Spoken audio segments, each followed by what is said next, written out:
Oi, gente! Hoje eu tô aqui pra falar sobre um tema um pouquinho diferente. É sobre livros, sim, claro, mas é sobre livros de negócios e gestão. Pra quem não sabe, eu estudo engenharia de produção, então eu tô sempre lendo livros assim. Eu gosto bastante, é uma das áreas que eu mais leio. E aí, nesse ano aqui, eu li alguns livros e eu trouxe o meu top 3 do primeiro semestre de 2020.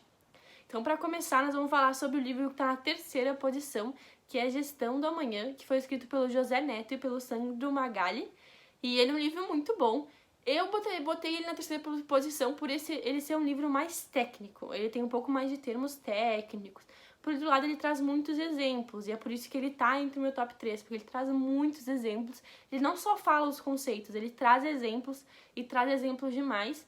Ele é um livro que tem muita tecnologia presente. Ele fala bastante sobre as maiores empresas do mundo de tecnologia, como a Netflix, o Facebook, o Google, a Amazon, e qual que foi a visão dessas empresas para se tornarem o que são hoje. E ele também fala um pouco sobre a falta de visão que fez algumas empresas falirem nos seus negócios que eram muito grandes em certa época no passado. E é bem interessante esse livro, sim. Ele também fala muito sobre educação. Ele fala sobre educação à distância, ele fala muito sobre o ensino da administração. E ele é um livro muito atual. Porque ele fala uma parte do livro, ele fala várias vezes sobre isso até, mas na questão da educação ele fala que a gente não pode pegar o ensino como ele é hoje e simplesmente colocar ele numa plataforma virtual e esperar que ele tenha o mesmo desempenho.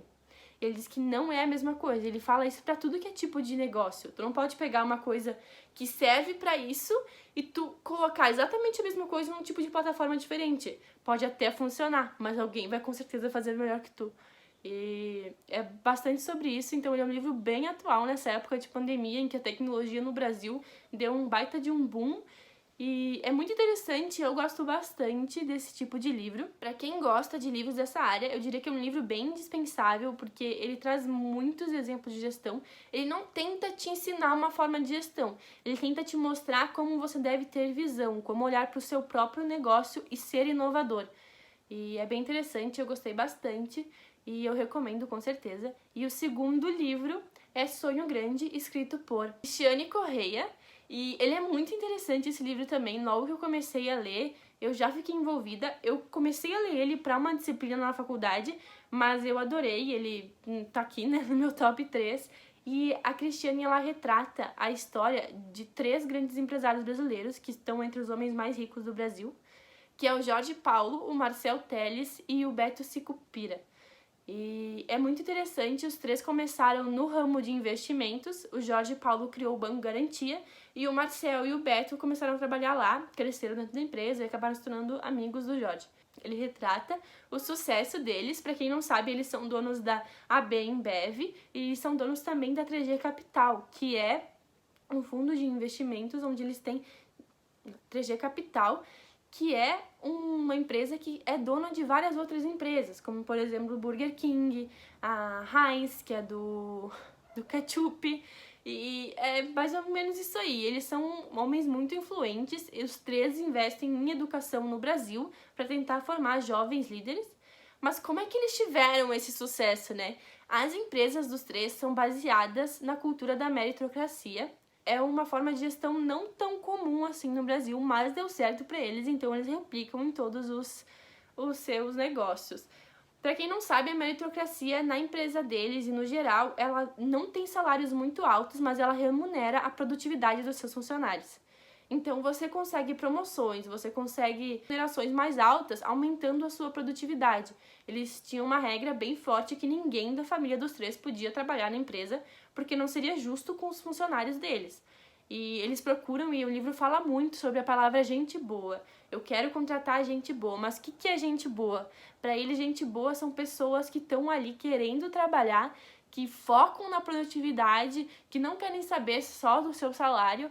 E é bem legal, assim, é uma forma diferente de se trabalhar. Em questão de investimento, ela dá bem certo a questão da produtividade, mas eles conseguiram adaptar isso para outras empresas. Então, eles também são donos da Americanas, que é uma baita de uma empresa. E acho que é isso, assim. Eu tenho uma ressalva com esse livro, não é bem ao livro, mas é um pouco a época. A Cristiane, ela cita muitos homens que ficaram ricos, que ficaram milionários, que construíram suas próprias empresas depois de sair ali do Banco da Garantia. mas não tem nenhuma mulher. Na história ali dela não tem nenhuma mulher. E eu entendo que é muito pelo contexto da época e que a mulher tá considerando seu espaço. Mas eu fico muito feliz quando num livro o autor ou a autora lembra de botar ali uma mulher de sucesso que teve relação com aquilo, porque é o tipo de coisa que inspira, que valoriza, que a mulher tem sim o seu espaço. Essa seria a minha única ressalva, mas o livro é muito bom, a história deles é bem inspiradora. E eu recomendo sim, com certeza. É um livro bem legal para qualquer tipo de pessoa, assim, não só para quem gosta da área.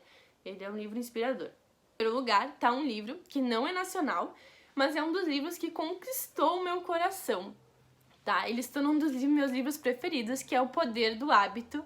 E esse livro ele é dividido em duas grandes partes, que é a parte do embasamento científico, onde ele fala sobre o comportamento humano, ele apresenta estudos com ratos, com macacos, com pessoas que têm problemas de memória, e ele tem a parte dos negócios, onde ele aplica esse tipo de estudo, esse tipo de pesquisa com um hábito nos negócios, para fazer marketing, para fazer gestão, e ele é bem interessante porque ele é um livro com um fundamento muito bom, sabe? E tu entende o fundamento, porque ele traz ilustrações, ele traz exemplos, é bem interessante, é muito legal. Eu nunca li nada igual nesse tipo de área, ou em qualquer área, pra falar a verdade, até por isso que se tornou um dos meus livros preferidos. Eu vou comentar um pouco sobre cada área. Na primeira área, que é a parte do embasamento científico, um dos exemplos que eu gostei muito é de um senhor que tem problema de memória, a parte do cérebro dele que cuida da memória foi danificada, mas a parte que é responsável pelo hábito não.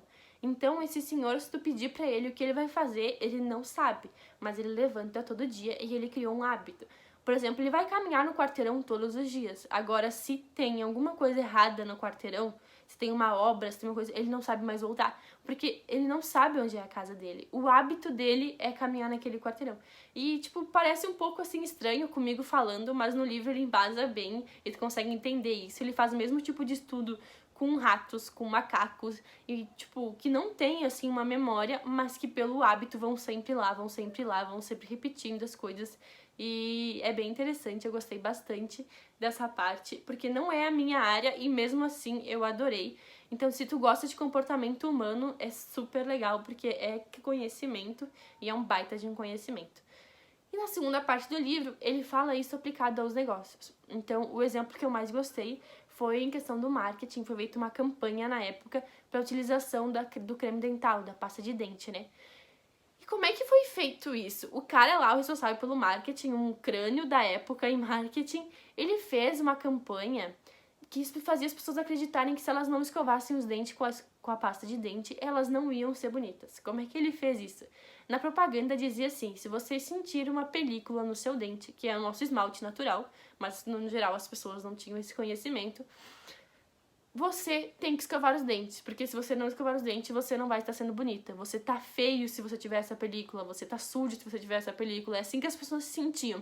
Então, com isso, ele criou o hábito nas pessoas de escovarem os dentes. E isso é bem legal de se pensar, porque não é tão longe assim esse tipo de hábito. E esse cara aí, ele é um baita de um publicitário, é muito legal ver essa campanha, ele explica bem direitinho todos os passos e tudo mais, eles também dão um exemplo de produtos de limpeza e tudo mais, eles dão bastantes exemplos no livro, tá? Da aplicação do poder do hábito. E o livro é bem isso, o poder do hábito. Ele é muito interessante, eu recomendo 100%, minha nota é 10 pra ele. Ele virou um dos meus livros preferidos, como eu já disse, como vocês podem notar. E eu recomendo com certeza, não só pra quem é da área, mas pra todo mundo que tem esse interesse, assim, em comportamento humano. Talvez não consiga ter deixado tão claro, assim, os exemplos comigo falando, mas no livro ele deixa bem claro. E é bem interessante mesmo, eu recomendo. E eu acho que é isso. Se você gosta desse tipo de área, você se inscreve no canal, porque eu vou fazer mais vídeos falando sobre isso. E se você gostou do vídeo, deixa o seu like. É isso aí. Beijos!